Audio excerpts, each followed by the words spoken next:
세상 살날 동안 나그네의 삶의 여정에 피할 수 없는 기력이 약하고 우리의 연세가 많아짐으로 하여금 피할 수 없는 육신의 연약함을 고백합니다. 마음은 원하지만 육신으로 하여금 감당할 수 없는 자리에서 때로는 고통과 아픔 속에 이제는 소망을 주님께 두고 주를 바라볼 수 있는 그 영적인 신앙에서 위로와 소망을 가질 수 있도록 주께서 도와주시옵소서.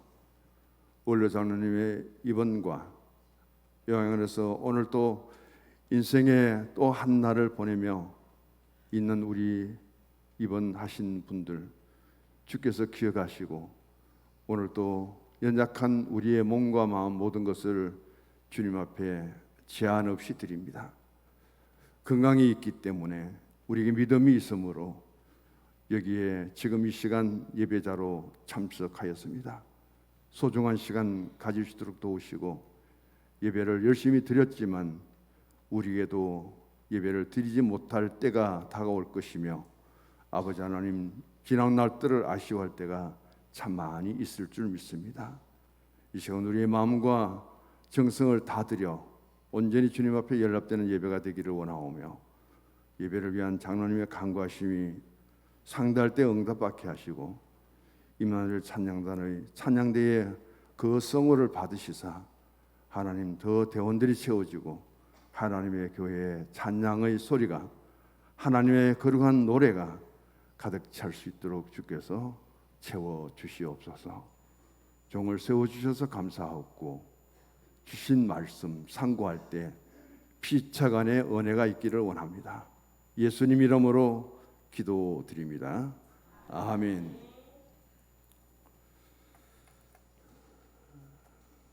오늘 말씀은 제목이 빌라델비아 교회입니다. 소아시아 에베소도 사빌라라는 7교회 중에서 칭찬받는 2교회를 제가 소개함으로 우리 교회의 앞으로 어떤 위상과 비전과 또 꿈을 바라보면서 그 말씀을 드리도록 하겠습니다. 오늘 말씀의 제목은 빌라델비아 교회고요. 이 빌라델비아 교회에 어떻게 빌라델비아라는 이름이 만들어지게 되었는가? 그 경위를 보면은 빌라델비아라는 그 뜻은 형제 사랑이에요. 형제 사랑이 그 도시를 세워지게 되고 그 도시 안에서 세워진 교회는 어느 교회와 비교할 수 없는 사랑으로 가득 찬 그런 교회였다는 사실을 부활하신 예수님이 이 땅에 내려오셔서 직접 진단을 하시고 칭찬하시고 격려하신 말씀으로 담겨져 있습니다. 이 도시는 빌라델비아 형제사랑인데 역사적인 배경으로는 주전 2세기 아탈루스라는 2세가 자기 형이 암살당했다는 그 소식을 듣고 형이 암살되어서 죽었기 때문에 자신이 왕이 될 수밖에 없는 자리에 오르게 됩니다. 그런데 자기 형이 죽은 것이 아니라 살아있고 그리스에서 다시금 돌아온다는 소식을 듣고 그 왕의 자리에서 과감하게 내려버립니다. 왜냐하면 형이 앉아야 될 자리에 자신이 앉아있다는 사실을 생각하면서 왕의 자리를 형에게 양보를 하게 되죠. 그때 로마 당국은 또 이 동생에게 말합니다. 형 대신 지금 왕의 자리에 그들이 있으면은 왕권을 유지할 수 있는데 왜 형에게 양보를 하느냐?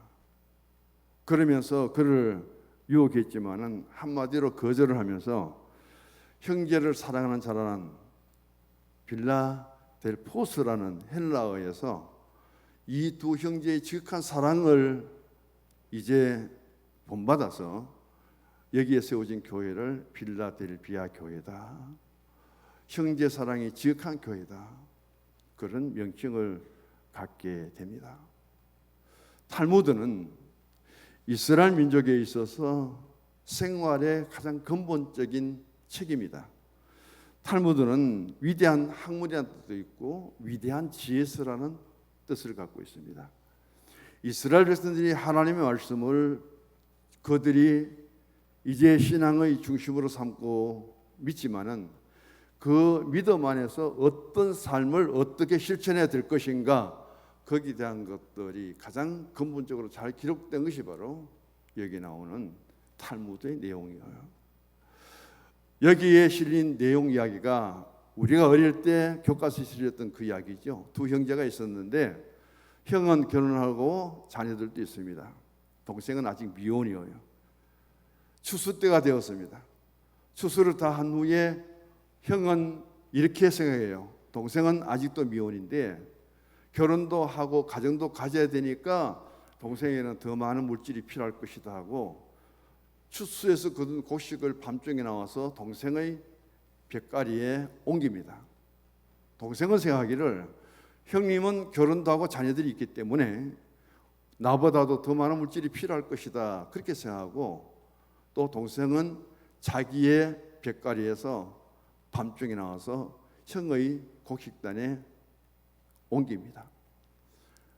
그래서 형도 옮겼고 동생도 옮겼는데 아침에 가보니까 볏가리는 똑같아요.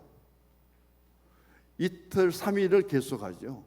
그러다가 4일째 되는 날 밤에 두 형제가 똑같이 나와서 자기 볏단을 동생과 형님 볏가리로 옮기는 중에 구름에 가렸던 달이 나타납니다. 그 두 형제가 서로 지금까지 어떻게 형제를 사랑했고 관심을 가졌고 무슨 일을 했는지를 그 자리에서 알게 되죠. 곡식단을 그 달에 던져놓고 두 형제가 그렇게 껴안고 형제의 사랑을 나누며 눈물을 나누는 형제의 그 정을 우리에게 보여줍니다. 역사적인 사건과 그리고 탈무드의 생활의 교훈 속에서 형제는 어떤 형제가 되어야 될 것인가, 형제는 어떻게 살아야 될 것인가, 형제는 어떻게 사랑해야 될 것인가, 그것을 다 담고 있는 내용이 바로 오늘 필라델비아의 이 교회가 그렇다면 속한 성도들도 마찬가지일 수밖에 없습니다. 오늘 우리가 세상을 살아가면서 제가 심리학을 전공했는데 심리학적인 욕구 가운데서 여러 가지 욕구가 있지만은 내가 살아가면서 남에게 인정받는 것들을 굉장히 바랍니다. 사람들이 하나님께 인정받으면 더 좋겠죠. 그런데 같이 우리가 만나고 상대적인 관계 속에서 누군가가 나를 인정해주고 누군가 나를 알아주면은 그분에게 더 쉽게 가까이 나아갈 수가 있습니다. 막힌 담이 허물어지는 거예요.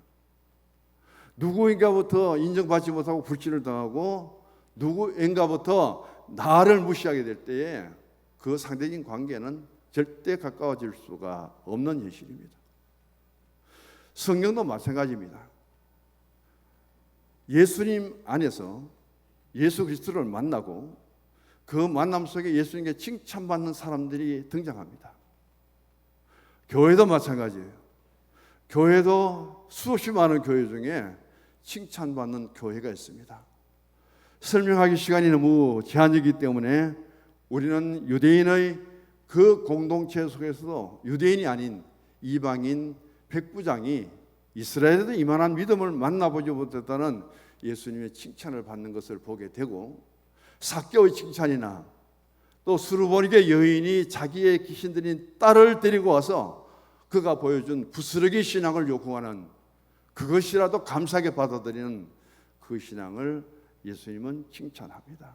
칭찬뿐 아니라 칭찬을 받을 때 그들의 가진 모든 소원들이 다 해결되어요. 문제를 엄청 안고 왔는데 예수님 만나고 칭찬받는과 동시에 그 문제들이 해결받고 얼마나 기쁜 마음으로 그들이 돌아갈 수 있었는가 하는 거예요. 예루살렘 교회는 한마디로 잘 모이는 교회죠. 안디옥 교회는 선교 잘하는 교회죠. 빌라델피아는 형제를 사랑하는 교회죠. 스무나 교회는 충성을 잘하는 그런 생명 있는 성도들이 섬기는 교회이죠. 이런 교회들의 모습들, 이런 성도들을 바라보며 앞으로 우리 성서중앙교회도 어떤 교회가 될 것인가, 어떤 성도의 신앙을 우리가 가져야 될 것인가, 그것을 이제 한 시대를 끝났습니다. 제가 말씀드립니다. 또 예화를 들었죠. 제가 쓰레기통이 되어서 모든 쓰레기를 다 담고 저는 떠납니다. 새로운 쓰레기통을 준비해서 이제 무엇을 쓰레기에 담아야 될 것인가, 그리고 내가 어떻게 그런 역할을 해야 될 것인가, 그걸 새롭게 정립할 수 있는 성서중앙교회가 되기를 바라는 마음이 저는 간절합니다. 칭찬이 얼마나 좋으냐. 칭찬은 고래도 춤추게 한다고 했죠. 옆에 보면 한번 칭찬하십시다. 오늘 아주 멋집니다.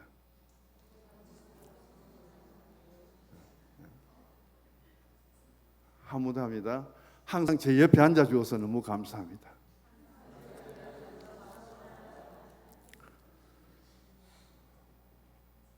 저는 이해되지 않는 것 가운데 하나는 뭐냐면은 멧돼지도 칭찬하면 나무가지에 오른다는 김기익 씨가 쓴 책이 있습니다. 멧돼지가 아무리 해도 나무에 올라갈 수 없어요. 근데 왜 이걸 썼냐면은 칭찬은 날개가 되고 칭찬은 힘이 된다. 칭찬받으면은 멧돼지도 나무에 올라가려고 하는 그런 흉내를 내고 그렇게 하면 용기라도 내어 본다는 거예요. 우리가 칭찬받으면은 없던 에너지도 나오게 된다는 거예요. 최근에 또 책을 썼습니다. 김기현 씨가 쓴 칭찬하면 누구를요? 목사님을 칭찬하면 교회가 부흥한다. 제가 이 말씀 드리기가 좀 송구스럽네요. 지금 우리가 메스컴을 통해서 가장 많이 알려진 목사 이름이 있습니다. 이름이 뭐예요? 김건희 씨하고 엮어가고 지금 계속 명품 백을 선물한 사람 누굽니까? 최재형 씨예요. 최재형 씨. 이 간첩입니다, 한마디로. 그런 사람이 목사의 이름을 달고 와서 정치권에 들어와서 얼마나 어지럽게 만드는지, 왜 그 사람을 목사라고 언론들은 매스컴은 계속 떠들고 있는지, 그게 현재 언론의 모습입니다. 왜? 정통적인 민주 언론이면 그 말을 안 해도 돼요. 왜 부각시키느냐? 한국교회가 거기에 엄청나게 상처를 받도록 하기 위한 방법인 거예요. 저는 한 나라의 대통령 부인을 통해서 참 이런 종교개혁을 얽히는 것이 참 못마땅해요. 전번에 또 천공이라는 선임 때문에 이 양반 대구 사람이거든요. 대명동 출신입니다. 초등학교 2학년 중퇴밖에 안 했어요. 글자라는 것도 거의 모릅니다. 그런데 그런 사람이 책을 수십 권을 썼어요. 어떻게 썼느냐? 다른 사람이 써주고 출판 마지막에는 자기 천공이 자기 이름을 써붙이는 거예요. 본명은 이병철이거든요. 근데 자기 본명이 천공이라고 합니다. 그러면서 자신이 불교에서 사이비 교단을 만들고 자기 교주예요. 아니, 어떻게 이런 사람이 영국인하고 만나갖고 어디 건수가 터질 때마다 연결되는 거예요. 의사들 2,000명 정원해야 된다고 하니까 이천공, 그 2,000명 그 때문에 그 말 듣고 또 2,000명 정선한다. 온갖 유머가 끝이 없습니다. 그래서 오늘의 우리의 신앙의 삶 속에서 영원되기 때문에 제가 예화를 드는 거예요. 최저기가 도대체 뭐냐는 거예요. 이천공이 도대체 뭐냐는 거예요. 수염 기르고 지식으로 모든 면에 봐서 초등학교 2학년 중퇴한 사람이, 과원에 버려져서 자란 사람이, 그 사람이 어떻게 도사가 돼가지고 지금 이렇게 영향력을 끼치고 있는지. 그리고 미국에서 어떤 교단에서 어떤 안수를 받았는지 모르는 최정희가 이 대통령 부인에게 명품 백을 선물한 그 때문에 시작해서 얼마나 시끄러운지. 이 종교계가 지금 말이 아니에요. 그런 가운데 우리가 신앙을 바로 세운다는 것이 너무 어렵죠. 칭찬받아야 될 것이 아니라 치탄의 대상이 되고, 이런 가운데 우리 교회가 이어진다는 사실을 잊지 말아야 됩니다. 오늘 현실적인 교회 속에서 한번 진단해 보시기를 바랍니다. 우리는 큰 교회도 있고 작은 교회도 있습니다. 오늘 이 혼란스러운 가운데서 또 차별금지법이든지 아니면은 동성애든지 국회에서 발의되면은 야당이 많기 때문에 또 통과되어요. 이거 안 막으면 앞으로 기독교 존재 가치까지 어려워지고 우리 후손들이 예수 제대로 믿을 수가 없지요. 그래서 10월 마지막 주일이 종교개혁 주일인데 지금 우리 교단, 고신교단, 합동교단 전부 지금 총회 결의를 했습니다. 어떻게 해요? 서울 중심으로지만은 그날 주일은 본교회 50% 출석하고 50%는 서울 국회로 모이라고. 저도 200만 명, 100만 명 모여서 국회를 둘러싸고 그날 대대적인 한국교회의 위상을 높이며 이 차별금지법 동성애를 우리가 반대한다는 사실을 국회의원들에게 똑똑히 보여주고 이걸 이번에 막지 못하면은 우리가 감당할 수 없다. 애타는 마음으로 지금 외치고 있습니다. 너무 잠자는 우리들의 신앙을 깨워야 되는 거죠. 그러나 여기에서 갈 수 없는 마음이지만 저도 기도를 하고 있습니다.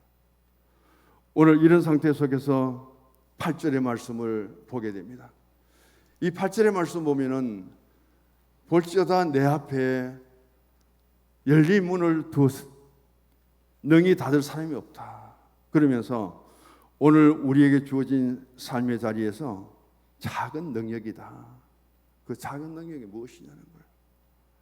오늘 우리가 교회 현실 속으로 가장 먼저 생각하는 것은 그 교회에 재벌이 있느냐, 그 교회에 권력자가 있느냐, 그 교회에 사회적인 유력한 인사들이 있느냐. 그걸 보고 교회를 진단할 때가 참 많이 있습니다. 어떤 생활 속에서 일어난 일들을 자문을 구해야 될 때에 그 교회에 법조인이 있으면 판사나 그리고 변호사 있으면 참 좋죠. 자문 구하기 쉽죠. 그래서 사업하는 분들요, 연관된 사람들은 그런 판사가 있고 그런 변호사 있는 교회를 일부러 찾아갑니다. 아주 열심히 일해요. 문제가 생기면 그분들 도움을 받아요. 의사가 있느냐? 교수가 있느냐? 학교 진학과 질병에 대한 자문들을 받으며 그들은 이렇게 세상 속에서 눈에 보이는 것이 뭐냐는 거예요. 눈에 보이는 것은 큰 사람을 보고 힘 있는 사람을 보고 부를 가진 사람을 보고 이게 오늘의 현실이에요. 빌라델비아 교회는요 너무 작은 능력이에요. 보잘것없어요. 그럼에도 불구하고 눈에 띄지 않습니다. 드러나지 않습니다. 그럼에도 불구하고 이 교회는 엄청난 일들을 감당해 갑니다. 어느 교회도 감당할 수 없는 사랑을 가졌어요. 어느 교회도 그 이단과 사탄을 물리칠 수 있는 능력을 이 교회가 갖고 있습니다. 9절에 보면 사탄의 회당, 곧 유대인이라 하나 거짓말하는 자, 거짓 교사들, 이 교회는 발들일 틈이 없습니다. 발을 붙일 수가 없어요. 왜냐하면 예수의 능력을 힘입었기 때문에, 예수의 능력을 가진 신앙을 가졌기 때문에. 이들은 필라델피아가 가장 작은 교회고 작은 성도들이 모인 그런 공동체지만 이들이 가진 신앙의 사랑과 능력과 힘은 엄청나게 컸다는 사실을 우리에게 소개해주고 있습니다. 오늘 우리는 작은 능력은 드러나지 않습니다. 큰 것은 잘 드러납니다. 그러나 그 작은 능력도 같이 합하면 큰 능력이 될 수 있어요. 누가 하나가 공동체를 이끌어가는 자리에 서면 독선적이 됩니다. 독단적인 일을 하게 됩니다. 그러나 비슷한 사람들이 모여서 공동체를 함께 의논하고 기도하고 협력해서 이끌어가면 그 공동체는 진짜 살아있는 공동체예요. 나눔이 있는 것이에요. 교제가 있는 교회가 될 수 있는 거예요.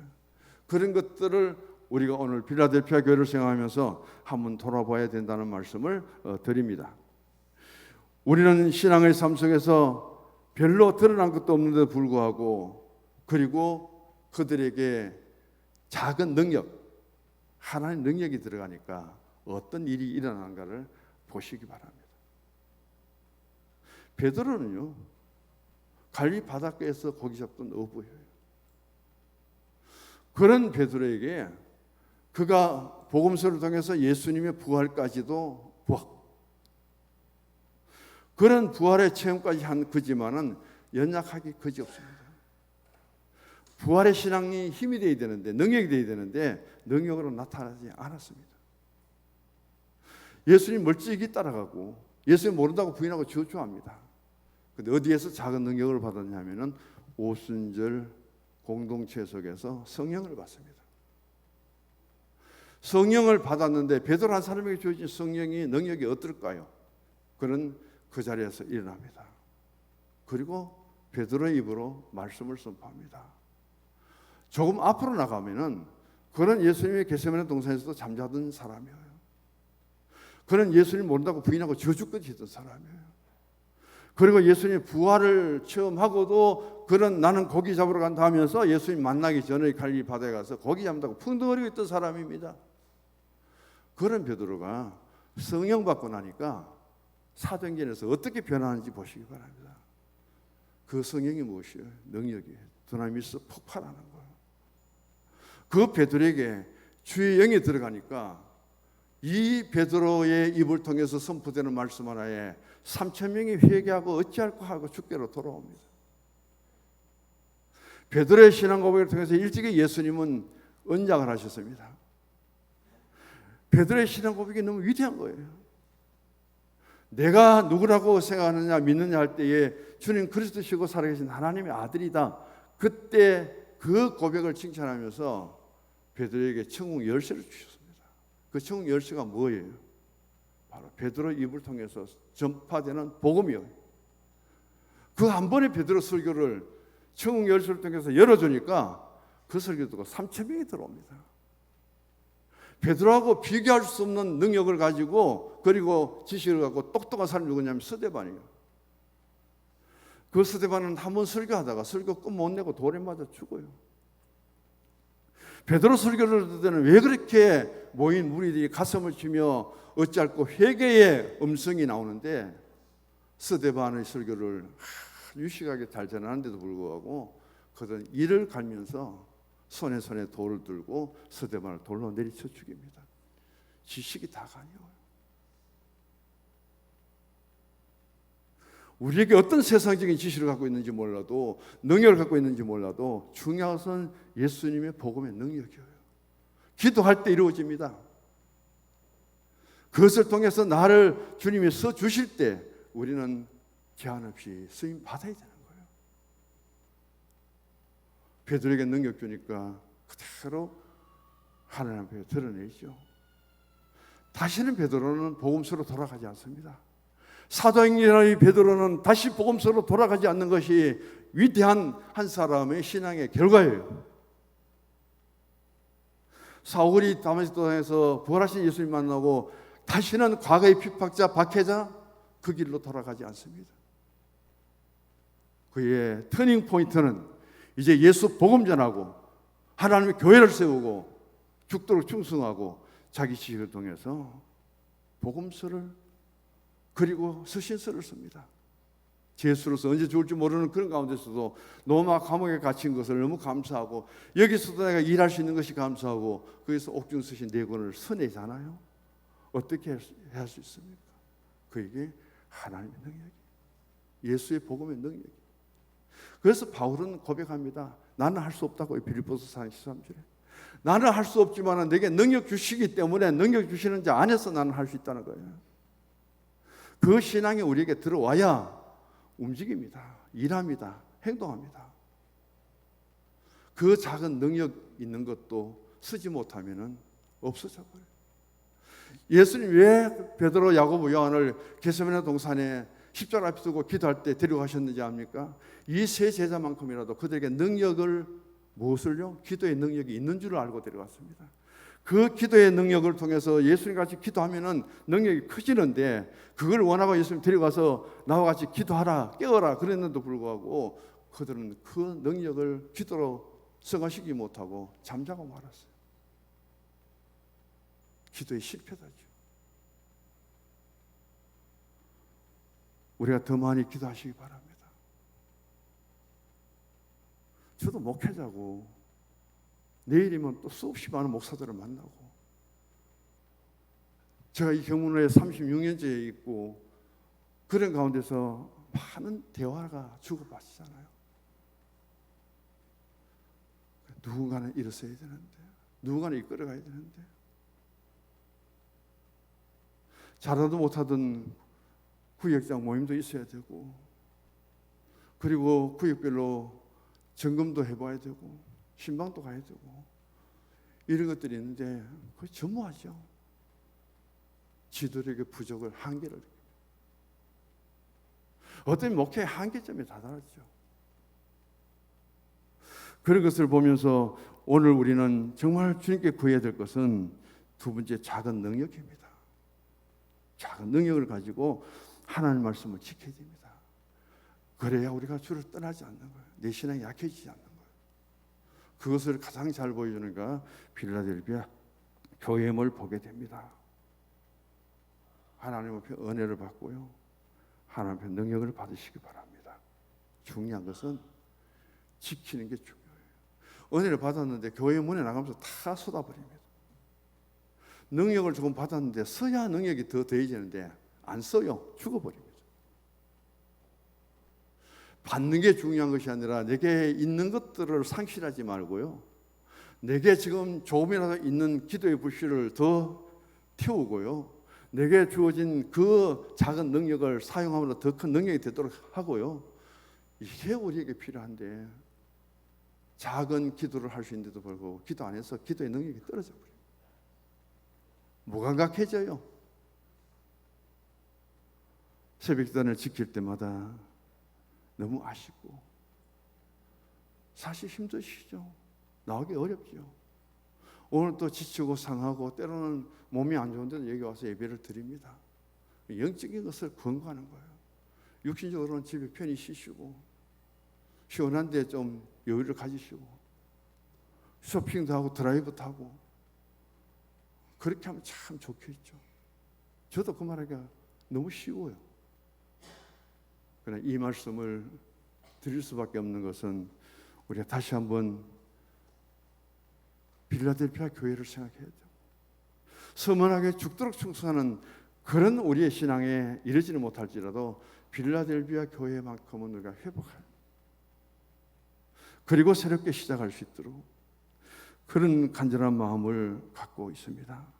우리는 지키는 것이 그렇게 중요해요. 네, 건강도 지켜야 되죠. 이 나라도 지켜야 되죠. 신앙도 지켜야 되죠. 어쩌다 이 나라가 45%가 좌파적으로 기울어져 버렸는지, 이 나라가 어떤 사상과 제도와 그리고 이념에 사로잡히게 될 때 어떻게 변하는지 그것을 경험하지 못했기 때문에 이렇습니다. 6.25를 겪은 분들은 절대 용서 안 합니다. 일제 강점기를 통해서 식민지 생활해 본 사람은 나라가 얼마나 소중한다는 걸 알잖아요. 유대인들에게 그럽니다. 그들은 용서는 하되 잊지는 말자. 지금 얼마나 강력한 드라이브를 걸고 있는지, 그 큰 아랍 사람들을 대상으로 엄청난 전쟁이 벌어질 줄 알았는데 왜 이란이 이스라엘에게 지금 같이 공격하지 못하는가? 전부 뜻이 있을 거예요. 저는 그렇게 믿습니다. 이런 것들을 보면서 우리가 중요한 것은 가장 작은 그 지중해 한 모퉁이에 있는 이스라엘 나라, 그 나라가 어떻게 지켜지고 있는지를 보시기 바랍니다. 어떻게 그 작은 인구를 가지고 사막 전부 다 국토의 3분의 2는 사막인데 그 나라를 건설하고 그 아랍 이렇게 수억이 되는 그 가운데 둘러싸여서 이기고 있는지, 승리하고 있는지, 그 신앙의 무너지면 그들은 할 수 없을 거예요. 수없이 많은 사람들이 도망갑니다. 우크라이나 젊은이들은 지금 다 도망가요. 너무 전쟁 오래 하니까. 러시아는 다 하죠. 그러나 이스라엘 젊은이들 보십시오. 유학생활 다 청산하고 개구석 기국에 들어옵니다. 나라 지킨다고. 이 힘이 어디에 있느냐면 신앙에 있다는 사실입니다. 오늘 필라델피아 교회의 가장 자랑스러운 것 중에 하나는 주의 이름을 배반하지 않았다는 겁니다. 얼마나 박해가 심했을까요? 어떤 면에는 스무나 교회가 신앙을 지키고 죽음을 각오하고 그 환난을 견딘 것처럼 필라델피아 교회도 마찬가지일 거예요. 그래서 예수님은 이 교회를 지켜주십니다. 그리고 마지막 들으실 말씀은 열린 문이에요. 오늘 가장 포인트는 이 말씀인데, 열린 문 한번 보시기 바랍니다. 문은 반드시 있습니다. 그 문이 열려 있느냐 닫혀 있느냐 차이점을 보시고요. 열린 문은 구원과 승리와 축복을 뜻합니다. 닫힌 문은 뭘 향하냐면 심판과 저주와 지옥으로 말합니다. 여기 빌라델피아를 통해서 열린 문은 하나님의 축복과 하나님의 은혜와 하나님의 승리와 하나님의 구원이 이 교회에 가득 차 있다는 거예요. 만약 이 교회도 닫혀버리면 여기는 실패와, 그리고 여기는 저주와, 여기는 지옥으로 갈 수밖에 없다는 말씀을 우리에게 들려줍니다. 우리 모든 성서중앙교회 성도님들의 먼저 심령이 열리기를 원합니다. 마음이 열려야 돼요. 마음이 열려야 기도할 수 있고요. 마음이 열려야 뜨거운 마음이 될 때 일을 할 수가 있고요. 마음이 식어버리는데, 열심히 식어버리는데 무슨 일을 합니까? 그런 열심을 다시 한번 우리가 찾아야 됩니다. 열렸을 때 들어가야 됩니다. 닫히면 못 들어가죠. 열처녀 비유를 통해서 주님은 우리에게 단언합니다. 신랑은 언제 올지 모릅니다. 열처녀를 두고 그 다음 구원의 때가 이를 때까지 우리의 성령의 기름을 떨어뜨리지 마시고 성령의 불을 끄지 마시기 바랍니다. 그걸 점검하지 못했다가 신랑 오는 소식을 두고 기름 살아가는 그 사이에 그래도 얼마나 고마워요. 기름 싸서 꺼진 불을 다시 밝히려고 그렇게 노력하는데, 열심히 가서 기름 사왔는데 벌써 문은 닫혀버립니다. 들어갈 수 없잖아요. 제가 말씀드린 것처럼 천국에서는, 영의 세계에서는 절대 육신의 구원이 없습니다. 육신의 구원은 우리가 육신을 가졌을 때 이루어야 되는 거예요. 그 열린 문을 가지고 오늘 우리가 이 땅에 떠나서 나그네 생이 마치고 천국 가서 그때 돌이켜보면 후회하고 구원의 문을 열어달라고 아무리 탄식해도, 구원받은 나사로의 손끝에서 물 한 방울 또 음부에 떨어져 있는 그 부자 입술에 가져다 줄 수 없어요. 여기 이 땅에 사는 것보다 더 애절하게 간청하고 그렇게 부르지도 천국의 영의 세계에서는 구원이 없다는 사실을 알고, 지금 내가 살아있을 때, 생명이 있을 때, 건강할 때, 믿음이 있을 때 구원을 이루시고요, 그 거룩한 하나님의 영을 내 마음속에 두시고 내 마음문이 활짝 열리고 교회 문이 열리고 그런 가운데서 정말 기쁨으로 뛰어나가 내가 무엇을 해야 됩니까 하고 묻고, 주님이 쓰시면 쓰임받고 주님이 가라면 가고, 그런 결단의 성도들이 성서중앙교회도 세워져야 됩니다. 세워지기를 저는 간절히 바라면서 이 교회를 떠납니다. 그런 것들을 다시 한번 마음속에 두지 않으면 얼마나 더 쉬워지고 얼마나 더 편해질까요? 육신적으로는. 그 후는 장담할 수 없습니다. 그 후는 저는 말씀드리시고, 오늘 바로 여기에서 지금 드릴 수 있는 말씀은 오늘 필라델피아의 교회의 말씀이에요. 주보를 같이 읽고 마지막 정리합니다. 문은 열려야 한다. 그럴 때 들어갈 수도 나올 수도 있다. 필라델피아 교회는 예수님이 문을 열어두셨다. 문이 열려있는 교회 성도는 복받은 교회와 성도들이다. 교회는 언제나 신령한 하늘문이 열려 있어야 한다. 기도의 문, 찬송의 문, 응답의 문, 하늘문이 열려야 은혜를 받는다. 주여 열린 문에 복을 주시옵소서. 아멘. 하나님, 필라델피아 교회가 형제 사랑으로 이루어진 교회입니다. 하나님의 사랑은 독생자를 보내주셨고, 예수님 십자가의 사랑으로 우리들을 구원해 주셨고, 오늘의 교회는 형제 사랑으로 모인 필라델피아 공동체와 같이 성서중앙교회가 되기를 원합니다. 이 교회 열린 문을 주옵시고 아버지 하나님 열렸을 때 들어가게 하시고 닫힌 후에 아무리 탄식하고 부르짖어도 닫힌 문은 다시 열리지 않습니다. 주님, 오늘 이 구원의 문에 함께 다 들어와서 성서중앙교회에 소속하고 믿음 생활 잘하는 저들에게 이제 천국문까지 열어주시고 이 재단을 아름답게 섬기며 기도의 문과 찬송의 문과 말씀의 문과 전도의 문까지 이 교회에 필요한 문들을 활짝 열어주옵시고 하나님의 교회가 더 힘있게 일어설 수 있도록 주께서 역사하여 주시옵소서. 기도할 뿐입니다. 응답은 여호와께로부터 옴을 믿습니다. 예수님 이름으로 기도드립니다.